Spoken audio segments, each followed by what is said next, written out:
From the CISO series, it's Department of No.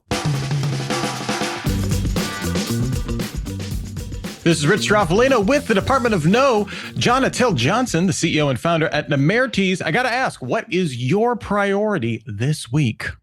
Rich, I spend most of my time worrying about what risks to worry about. So it's very meta. Do I worry? What do I worry about? And am I worrying about the right things? So that's my priority, is making sure I'm worrying about the right things. So you're prioritizing your worries. As someone raised Catholic, that's actually very, very reassuring to me. Jason Shockey, CISO over at Cenlar FSB. What is your priority this week? Finding a younger, less hairy me. So helping people with their cybersecurity careers. Who's going to take my place as CISO? Ooh, I like that. We're thinking about the future. We're perhaps worrying about the future, or worrying about the future in John's case. I like this. Well, one and all, welcome to the Department of No, your virtual Monday strategy meeting. Thank you so much for making the time and wanting to learn more about how the news of the week is going to impact what you're doing. Our sponsor for today is ThreatLocker. Remember to join ThreatLocker for the most hands-on cybersecurity learning event of the year. That's March 4th through 6th in Orlando. We'll be talking more about that later in the show. Also, remember to get involved in our chat. You can do so on YouTube. Just say hi to us on there. It's going to be a fun time. We promise we're all nice in there. And if you want to send us an electronic mail, feedback at CISOseries.com. Just a quick reminder that all the opinions expressed on this show are, in fact, those of our guests and myself, I guess, and not necessarily those of any employers, friends, past associates, anything like that. We've got about 30 minutes, so let's dive in. We got to get started with No or No. This is where there's so much news this week. We can't do deep dive discussions into everything, but this gives us a chance to say, hey, do we need to know a little more about this? Or no, thank you. Good headline, but maybe that's about it. Let's start out with this first story here. Call it an unpleasant candygram for MongoDB. Attackers are actively exploiting a critical vulnerability dubbed MongoBleed following publication of a proof of concept code. Rapid7 urges immediate patching. I got to ask, put some context of how critical is something critical in MongoDB. John, for you, is this know a little more or no thanks? Honestly, it's very binary, because if you're using MongoDB, and you better be paying attention to it. MongoDB is pretty well, I remember when it first came out several years ago, it's pretty well expanded in the industry. So it's definitely one of the SaaS apps to watch. And a lot of people have been using it for their database development. So there's a sub-cadre of people for whom this is absolutely essential. Jason, what about you? Do you need to know a little more about this? Are you in that cadre, or is it no thanks for you? Absolutely no more. Active exploitation, and if you have a potential impact, then you're looking at some likelihood. So yeah, no more. All right, next up here, N8N servers are having not a great time here. There was a critical vulnerability found called Nightmare, N-I-8-Mare. Pronunciation is tough on all of this, but basically it allows for hijacking of locally deployed N8N workflow automation servers. The flaw was disclosed to N8N through responsible disclosure practices back in November with a maximum severity of 10.0. I mean, congratulations, you nailed it. You aced the triple Lutz there on the vulnerability. N8N is considered open source, so it shines a light on the vulnerabilities that we see, kind of the good and the bad here, right? We can get lots of sunlight on here. We can see exactly where it is in the code, but for you, Jason, is this know a little more or no thanks? It's know a little more, especially with the blast radius that could occur as far as with automation tools and across enterprise environments. So no more. Definitely dig in. John, what about you? Where's your mind at with this one? Do you need to know a little more about it? Again, it's kind of binary. If you're using N8N, you absolutely must know more. Just like if you're using MongoDB, you absolutely must know more. If you aren't, the only thing to really pay attention to is the fact that workflow automation can be subject to vulnerabilities. So kind of keep an eye on it, but not that interesting. It's like, if you're using this particular tool, it really matters. In this case, yes, it really matters. I was talking about this with someone on our team, and I said this is kind of the devil in the details of this. Because it's all locally everything. All of these are either hosted on VPS or through cloud services. So there's 80,000 of these servers that are exposed online, but not the blast radius isn't if you if you own one, right? If you use this vulnerability on one, you don't access 6,000 organizations. So, it was kind of, kind of seeing a more disaggregated approach, the pros and cons of that from a security standpoint, kind of interesting with this one. Next up here, starting in February, Microsoft will start enforcing multi-factor authentication for all users accessing the Microsoft 365 Admin Center, meaning that if you're not clear here, that this will block those without MFA enabled from signing in to Microsoft 365 admin portals. Jana, know a little more on this, or no doy? Absolutely. Now, leaving aside the fact that Microsoft should have done this a decade ago, Microsoft has been talking for a year, giving strong recommendations as to configuration. Now they're saying, look, I think it's February 9th. Basically, at that point, you will not be able to log on as an admin without MFA. So get ready for it. Pay attention to it. Definitely know more, because Microsoft is so widespread and used so widely. Microsoft 365, I should say. Jason, what about for you? How is this one striking you? Definitely agree. No more. Don't want to get locked out of your admin accounts. Plus, to Jana's point, this should have happened a long time ago. So it's welcomed. It's interesting, right? Like Microsoft is always in that problem of they have to move as fast as the slowest person, or at least they feel like they have to, because they have such a massive footprint, right? And so, yes, this is a decade too late, but like when they set the deadline, theoretically, unless they do an exemption because 50,000 organizations can't do it, all of a sudden overnight, at least we're in a better place. So it's kind of I think an interesting two sides of the coin there for this, but I agree with you. Microsoft, come on, we could have turned this on. All right. And last up here, phishing actors are using a wide variety of phishing messages related to phishing as a service platforms, things like Tycoon 2FA, with lures themed around voicemails, shared documents, communications from human resource departments, password resets or expirations, and others leading to credential phishing. This was coming out of a Microsoft report. That report suggests tightening up DMARC configuration and some other email settings. Do we need to know a little more about this, Jason, or no thank you? No more. Definitely DMARC, SPF, DKIM, set those to reject to make sure that they are at the highest levels that you can make them for your organization and get there quickly. So no more. Jana, what about for you? Absolutely agree. No more. This is really risky, because when something comes internally, most users have a fairly straightforward algorithm for deciding whether or not to trust something. If it looks like it's coming from Rich, I trust it, so I'll click on that shared document. So this is a really big deal. Yes. Yes, I like that. Thinking about we talk about the human issue with cybersecurity, the human algorithm. I think that's a really healthy way of thinking about that, right? The algorithm's just doing what we trained it to do, clicking on those dang emails. Let's just reject all the things with your email.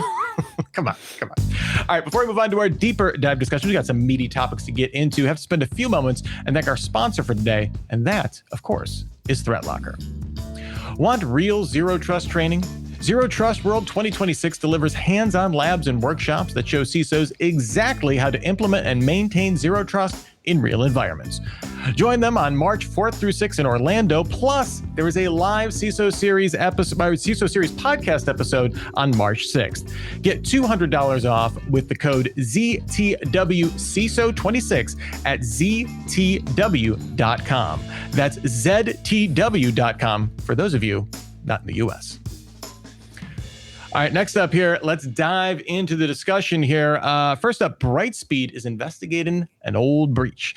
Brightspeed is a major U.S. fiber broadband provider serving 20 states, and it's investigating breach and data theft claims made by the Crimson Collective extortion group, which, for an extortion group, I'm going to say it's a pretty decent name. Brightspeed confirmed it's probing a potential cybersecurity incident, but has not verified the claims. I think it's interesting here. Let's put this in the infrastructure story category here. I guess another one of our death by 1,000 cuts here. These types of breaches may be for data theft only, but they also reveal a little bit of the fragility of public access to the internet and all the implications that has onto that. It's not that much different than hacking a water treatment plant. I guess you can't die from lack of internet, but I'm curious, Jana, what's your take on this? I don't know. This to me is kind of a whole lot of nothing. not that it's unimportant to a user whose data is now floating around on the dark web, but good God, if you thought your data was private before, you were woefully confused. This is just, this is just yet another large company misplaces your data accidentally. It's happened with AT&T, it's happened with Verizon, it's happened with even larger companies. So it's kind of like, keep in mind that what they're basically not saying is that they're somehow taking down the infrastructure. What they're saying is, oh, we stole user data. It happens. I think everybody's aware of that. Here's yet another one, is kind of the way I would put it. But I'm not feeling like this is a really big deal. Jason, what about for you? Are we 5 minutes away from a 2 years of free credit monitoring email coming out from the fine folks at Brightspeed, or how did this story strike you? That always seems to happen. These are these stories that come in. I think be aware of it. It's just yet another story, like Jonna was saying, that you need to be aware of. I always say gain wisdom cheaply. So if somebody else has a breach, then what can you learn from this? You can go back and look at your third-party vendor management. You can also look at, further, how are you protected against credential stuffing and social engineering attacks? So it's a reminder. What about the optics of this, right, where it's a threat group making this claim and kind of putting Brightspeed in the hot seat here? I mean, I guess from a security organization standpoint, when you get a claim like this and you're like, oh, I was not aware of that, like what do you have to treat it the same whether it's, always assume breach when you get kind of news like this? Jason, I'm curious from your perspective. So we're in the breach containment era. Companies will get attacked. You will be breached. How you respond to those is the measure that I'm looking at now. How fast can we recover? How fast can we fight through that attack and that breach? So it's just par for the course. It's just yet the next company that's in line. It's in the queue. And, these attacker groups get bragging rights, but okay. Yeah, and I just have to back you up 100%, Jason, on that whole assume breach, and the metric of success is how quickly what we call our median total time to contain the breach. Not remediate, just contain. And that's our quick and dirty way of assessing how sophisticated a cybersecurity organization is. How quickly can you tell that something happened that might be a breach? How quickly can you determine that it is in fact a breach? And how quickly can you shut it down? That's the median total time to contain. And that's the metric that we look at when we assess cybersecurity organizations. Yeah, and coming from a cyber incident response background, if it helps the listeners, stop the bleeding, start the breathing, treat for shock. Make sure that bleeding stops. Then you can actually, get into what Jonna was just talking about. Contain that thing, get business back up, and then go through the admin pieces. To be clear, when I say contain, I'm talking about stop the bleeding. That's really what we're saying the same thing. My image is a little more homey. It's like you saw the bug, you slam the bell jar down on it. Oops, now the bug's not going anywhere. But you haven't solved the problem, but at least you got that bug. You got that bad thing. Let's lift the bell jar here for a second here and let a wild David Spark out. Wild David Spark, he's out of the loop. So everything you're saying, of course, agreement. But what I just want to say is that we hear this time and time again, specifically in that the way cybersecurity leaders are measured is how they respond to an incident. That is their measurement, not often that they stopped something, which we rarely know about, right, but it's how they do it. And it's also the measurement of, is this a company I want to work with? In that, how did they respond to that last breach? Was it a good experience or a bad experience? And good and bad defined by what the two of you just said now. And I will also just add comms and transparency outside of the, I realize you're in the middle of it, you're in the thick of it, but that should be planned when you're planning your incident response as well. That to me goes such a long way of, listen, I know all this stuff is hard, right? I cover it every single day. I know that this is an, eventuality kind of stuff, but transparency and comms always goes a long way for me. Let me throw out one more thing on just that. And I know I've said it on the shows before, but Andy Ellis had said this, and this was something that he used to do that I thought was fantastic. Whenever they got together during an incident and they would have regular check-ins, it was planned that the communications that would be sent out publicly was written before the meeting. And so the idea was, are we releasing this or not? Not a discussion of what are we going to say, But the what are we going to say happened before the meeting, and the discussion is this thing going to get released or not? And then that allowed for sort of faster engagement in communications with the public. Those pre-scripted messages do show to the public that they've considered this and they've rehearsed it and they've actually had a tabletop exercise about it to create. And they're ready to blame the users. Always blame the users. This has never backfired in the history of all incident response. Well, honestly, incident response isn't about blame. That's the key thing. And that's actually one of the other key things. We always recommend that folks have pre-scripted responses, that people keep updated their response trees, because you will not believe how often the source of information for who to tell people, who to communicate with, has also been breached. And so now you can't get access to it or for some reason. So there's that. But the other thing is, blame is orthogonal to what you're trying to accomplish. Use the NTSB approach to, National Transport Safety Bureau approach to analyzing an incident. Look at what happened, refrain from casting blame, just analyze, and you'll get better. Anyhow. Yeah, character counts in people, character counts in companies too. Be transparent with what you know, and get the job done to stop that bleeding. Or as CCL just says in our chat, or the intern. Either one. Either or one. The Either intern, one of those are valid, excuses. All right. We got to move on here. Our next story here, no MFA. No problems. So maybe a little acknowledgement of our no or no segment here. Thanks goes out to researchers at Hudson Rock for reminding us that certain companies, we're not going to say who, except that they're the engineering firm Pickett & Associates, Spain's Iberia Airline, the Japanese home builder Sekusi House, haven't been doing their MFA homework. Data was stolen by threat actors, and this was achieved because none of the organizations listed had enforced MFA for logins. The logins were inevitably stolen, and then they could just easily log in. Some people train their dogs by using a spray bottle of water to remind them, hey, when you're not doing great here. Do we need an industrial-sized spray bottle to send around to companies who aren't doing their MFA properly? I mean, we could start with probably Microsoft, right? Like now they have the spray bottle. Maybe they can do it. Jason, what are you thinking here? MFA, I think, is proper cyber hygiene. If you don't have it, then you're not clean. So put it in place. John, are you putting on the MFA deodorant here? As everybody is this thing all over these? This is completely obvious. Yes. Why would you not do MFA? Again, if you're less sophisticated or for other reasons, not that Microsoft is unsophisticated, Microsoft's real justification for not enforcing it has always been that they want to be user friendly. They don't want to make it difficult for the users. At some point, you just got to suck it up and deal. And at this point, certainly several years ago, users have gotten socialized to the fact that they're not going to log into their bank without getting a ping to their phone. Like, they get it. So nobody's going to freak out if they have to use MFA.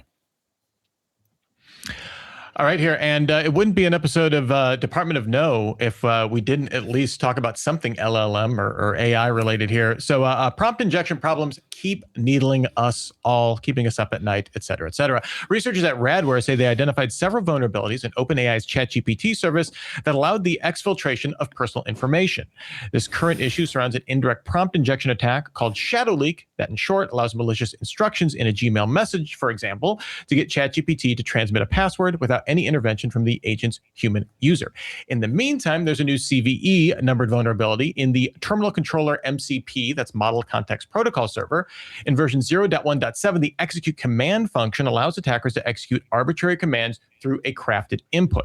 This vulnerability scored a 10 out of 10. Again, the Olympics are coming up. I feel like we're all getting ready, and is of special interest because agentic AI is still a hot commodity, and this model control protocol server links terminal access into the web of agent actions, giving AIs that are now pretty capable coders access to the command line, which, if you do the math, is, I believe, bad. This is another incarnation of the perennial favorite class of vulnerabilities, improper neutralization of special elements in command. Jana, you brought this one to the party. What about it speaks to you? Well, I think there's a couple things. First of all, an awful lot of people are still going, what's MCP again? Which is no surprise because it really gained a lot of momentum through 2025. It is the protocol that allows agentic AI to talk to one another, which is basically the way to think about it. So then everybody goes, oh, okay, because most companies have been pushing, anyone who's doing anything in AI is usually pushing agentic AI. So all of a sudden now, you've got a massive vulnerability in the controller that manages this communication between agentic AI. That is, let's put it very simply, not a good thing, right? So fortunately, the fix is what the fix always is, which is either patch or upgrade. In this case, it's upgrade.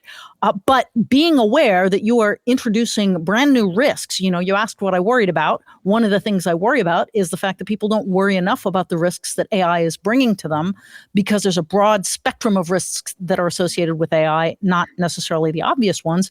Here's an example of one that's on the technical side of the spectrum, but very real. Jason, what about for you? How are you handling that worry, right? Of we don't even know we're not fully weighting what we're bringing into our organization as we're so quick to want to use these new agents and stuff like that. Yeah, if it helps the listeners, governance and guardrails. Do you have the proper policies, charters, and documentation to say, this is how we're going to use AI, and this is how we're going to actually govern and protect against it, and then have that architecture with the guardrails that will just protect the users, starting with the models. We've known for a long time that the model, if there's a problem with the model, then it's going to be a problem for everyone. So make sure you have the governance and guardrails in place. Well, and I would just peg to that. I think people know that they should do that. I think you're right, Jason, they're not doing it, but at least they know they should do it. I don't think they've stopped to say, hey, how secure is the glue that connects all these agents, separate, which is almost orthogonal from the models themselves. It's like, hey, have you looked at the infrastructure here?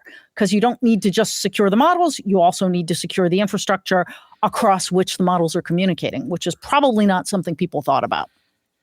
In some ways, it kind of reminds me of some of the crypto stories that we were finding, where it wasn't necessarily, you wouldn't target the exchange, you would target the bridge between, the connection points are the weak points. And this kind of gets back into the N8N vulnerability too. A lot, like the major use case for that I've been seeing, I've been playing around with, to kind of getting some automation started with that. And one of the big use cases is, hey, you can take all your, inputs from a database, feed it into an AI agent. That AI agent can spit out an output that you can then, and again, because it's this central connection point, it becomes this really tasty target for a 10.0 security vulnerability. I think that will be something that we keep seeing for as long as we're in this kind of, Wild West era of AI stuff right now. All right, before we get out of here today, I gotta ask, Jason, I'm going to start with you. A lot of big topics today, a lot of things to be worried about, maybe some things not to be worried about, which I liked. Any piece of advice that you could share from our audience today that just kind of stood out to you? Yeah, as a CISO, make sure that you know where you're going, know where your cybersecurity program is going, because if you don't know what maturity level you're at or the road that you're taking, any path is going to get you there. And it could be the wrong one, because OWASP has a top 10 for LLMs and it's been out for a couple of years. Maybe people should read more. I like that. Don't coast. Control your own destiny as a security leader. I like this. This is some positivity. All right, Jana, are we going to keep the positivity vibe going with the advice? What do you got? I'd just say I'd circle back to this whole concept of median total time to contain. And every time you're doing something in your organization, ask yourself how it's going to help you with that. Are you going to be able to detect that something weird happened faster? Are you going to be able to determine that weirdness is in fact a breach faster? Are you going to be able to contain that breach faster and better? If the answer is no to any of those things, you might ask yourself why you're not doing it, why you're doing it. All right. Well, thank you both for making the time, being on the Department of No. Always an absolute pleasure and a privilege to have you both on. I know you're both busy folks. You got a lot of stuff going on. Jana, tell people what you have going on the cyberspace, where they can find more of what you're doing. Go hit us up on Substack, nemertes.substack.com. There's a contact us tab at the top if you want to find out more, and you can just scroll through and read whatever we have posted back through the years. And Jason, I know you've got some stuff coming up. Can you, if people want to hear what you're up to, where can they find you? Absolutely. I'm speaking at the MBA Servicing Conference on cybersecurity programs and AI protection in AI security on February 18th in Texas. And you can always find me on LinkedIn. Please reach out.